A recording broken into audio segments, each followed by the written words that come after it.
معراج النبی میں، معراج کی شب میں اللہ کا دیدار بھی کیا، جنت کی سیر بھی کی، اور جہنم کا جو مشاہدہ کیا اس کو سنے۔ میرے اور آپ کے آقا و مولا خاتم النبیین قائد المرسلین سید العالمین فرماتے ہیں کہ جب میں نے، اے میرے صحابہ، آقا صحابہ کو بیان کر رہے ہیں، اے میرے صحابہ، جب میں نے جہنم کا مشاہدہ کیا، آقا ارشاد فرماتے ہیں تو میں نے دیکھا ایک بندہ لیٹا ہوا ہے، جہنم کے اندر لیٹا ہوا ہے۔ ہائے ہائے، اللہ کے رسول بیان کر رہے ہیں جہنم کے اندر لیٹا ہوا ایک بندہ، اور ایک بہت بڑا پتھر اس کے سر پہ مارا جا رہا ہے۔ اللہ اکبر۔ میں آپ کے اور اپنے چہرے کو دیکھتا ہوں تو مجھے بھی اپنے آپ اور آپ پر بھی ترس آتا ہے کہ اللہ اکبر، کتنے کمزور ہیں ہم لوگ، اور خدا کا عذاب کتنا طاقتور ہے، کیسا وہ خوفناک ماحول ہوگا۔ اللہ کے سچے نبی فرما رہے ہیں، اور یہ بات سننا اور دھیان سے سننا، بہت غور سے سننا، بہت دیر تک آپ کو امتحان میں نہیں رکھیں گے، مختصر میں، لیکن یہ کسی کے دل کی آواز ہے، یہ کسی کے دل کی صدا ہے۔ اے میری قوم کے جوانوں، سوچو تو صحیح، اللہ اکبر، جہنم کی آگ پر کوئی لیٹا ہو اور اس کے سر پہ بڑا پتھر مارا جا رہا ہو، اللہ کے رسول بیان کر رہے ہیں، اللہ کے سچے نبی بیان کر رہے ہیں، اللہ اکبر، یہ اتنے سچے ہیں۔ سچے تو دنیا میں بہت آئے، لیکن میرے نبی اتنے سچے ہیں جن کی سچائی کی گواہی ان کے دشمن بھی دیتے ہیں، دشمن بھی جسے صادق الوعد الامین کہتے ہیں، جس کی سچائی کی گواہی اللہ تبارک و تعالیٰ دیتا ہے۔ اللہ اکبر، ذرا غور تو کریں، یقیناً آپ کو معلوم نہیں ہے، اس لیے آپ کہیں اور جا رہے ہیں۔ یہ جلسے اسی لیے تو ہے، ہمارے نقیب صاحب نے اسی لیے فرمایا یہ جلسے اسی لیے تو ہے تاکہ آپ کی معلومات میں اضافہ ہو، آپ کو بتایا جائے، آگاہ کیا جائے کیا ہو رہا ہے۔ اللہ اکبر، میرے آقا سچے نبی صادق و مصدوق فرماتے ہیں ایک شخص لیٹا ہوا ہے اور اس کے سر پہ بڑا سا پتھر مارا جا رہا ہے، اور وہ پتھر لڑک کر دور جاتا ہے، وہ بندہ اس کو اٹھا کے لاتا ہے تو پتھر سے جو سر کچلا گیا تھا، وہ شارحین فرماتے ہیں سر وہ پتھر سے جب کچلا جاتا تھا تو وہ سر ایسے پس جاتا تھا جیسے چنے پہ ہتھوڑا مارنے سے چنا پس جاتا ہے، ویسے وہ پتھر مارنے سے سر پستا ہے۔ اور آپ اس کا اندازہ کر سکتے ہیں، پڑھے لکھے لوگ ہیں، سوچ بوجھ والے لوگ ہیں، جب سر سے پتھر ٹکراتا ہے تو سر کی کیفیت کیا ہوتی ہے؟ لوگ ہیلمٹ لگا کر سفر اس لیے کرتے ہیں، ہاتھ میں چوٹ آئے گی تو چلے گا، پیر میں چوٹ آئے گی تو چلے گا، جسم میں چوٹ آئے گی تو چلے گا، لیکن سر بچا لو، اس لیے کہ ہاتھ پیر پہ سینے پہ کہیں بھی چوٹ آ گئی تو زندہ رہنے کے امکانات باقی رہیں گے، لیکن اگر سر پہ چوٹ آ گئی تو زندہ رہنے کے امکانات ختم ہو جائیں گے۔ اللہ اکبر، اس لیے لوگ ہیلمٹ لگاتے ہیں۔ ہماری حکومت کی طرف سے بڑی پابندی ہیلمٹ کے لیے، بہت اچھی بات ہے، لگانا چاہیے، لیکن سوچو میرے بھائیوں، اللہ کے سچے نبی صادق و مصدوق فرماتے ہیں سر کچلا جاتا ہے اور اس کی کیفیت شارحین کیا بیان کر رہے ہیں؟ جیسے چنے پہ ہتھوڑا مارنے سے چنا پس جاتا ہے، اسی طرح سر کچلا جا رہا ہے، اور سر کچلنے کے بعد وہاں موت نہیں جانی ہے کسی کو، وہاں نہ جینے دیا جائے گا نہ مرنے دیا جائے گا۔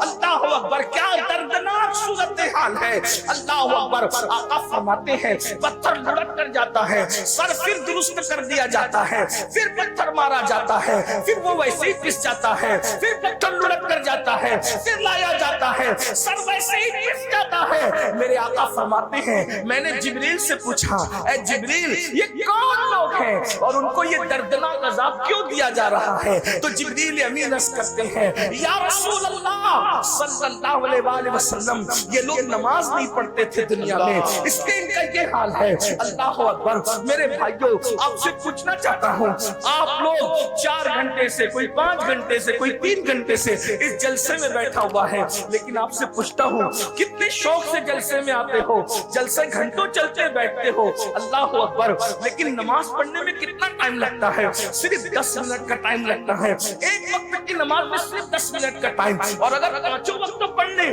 تو صرف 50 منٹ کا ٹائم لگتا ہے۔ اب آپ مجھے بتائیں 50 منٹ نہ نکالنے والوں کتنی دردناک عذاب کی طرف تم جا رہے ہو، کتنے دردناک عذاب کو چیلنج کر رہے ہو، کتنے دردناک عذاب کو آواز دے رہے ہو، اور پھر سن لو کوئی بچانے والا نہیں ہے، امام آواز دے رہے ہیں ان کے سوا رضا کوئی حامی نہیں جہاں کہاں؟ گزلا کرے پسر پہ، پسر کہتے ہیں بیٹے کو، گزلا کرے پسر پہ، پدر کو خبر نہ ہو، پدر کہتے ہیں باپ کو، باپ کو بھی خبر نہیں ہوگی۔ اور سن لو، بچانے والی ایک ذات ہے، وہ محمد الرسول اللہ کی ذات ہے۔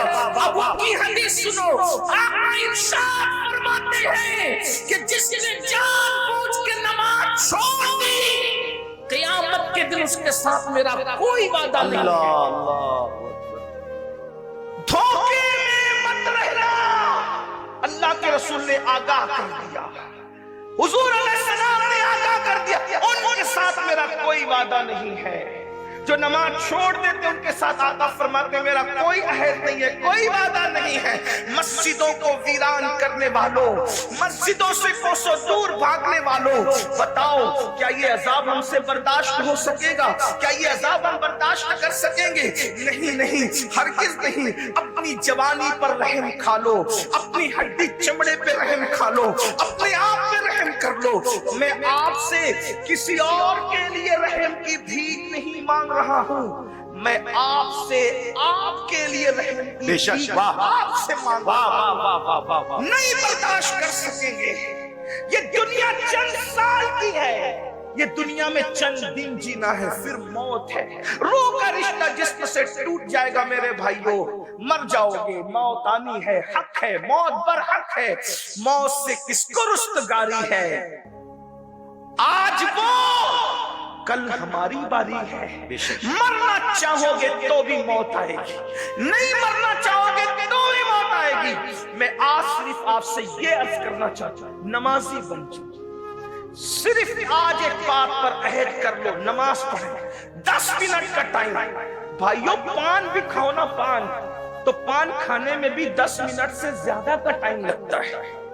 پان کھانے کے لیے بھی 10 منٹ سے، نماز کے لیے تو پان کھانے سے بھی کم ٹائم میں نماز ہو جاتی ہے۔ صرف 10 منٹ، 10 منٹ دیجیے اور جہنم سے بچ جائیے، 10 منٹ دیجیے اور مصیبتوں سے بچ جائیے، 10 منٹ دیجیے اور اللہ کے عذاب سے بچ جائیے۔ یقین جانیے، جس دن تم مسجد کے قریب آؤ گے، وہ دن دنیا کی خوشیوں کا دن بھی ہوگا اور آخرت میں نجات کا دن بھی ہوگا۔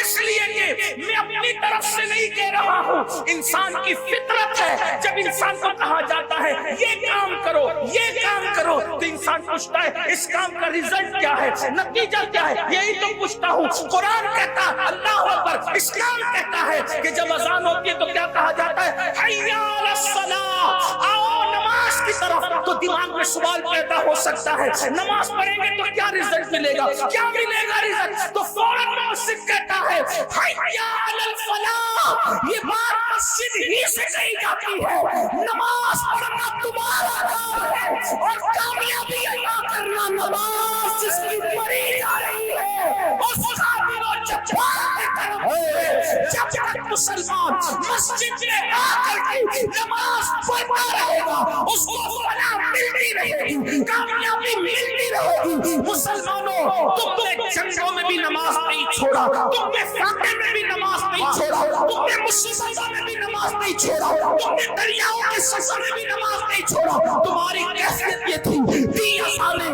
کبھی یورپ کے کنیساؤں میں اور افریقہ کے تبتیوں میں صحراؤں میں دریاؤں میں نہ چھوڑے۔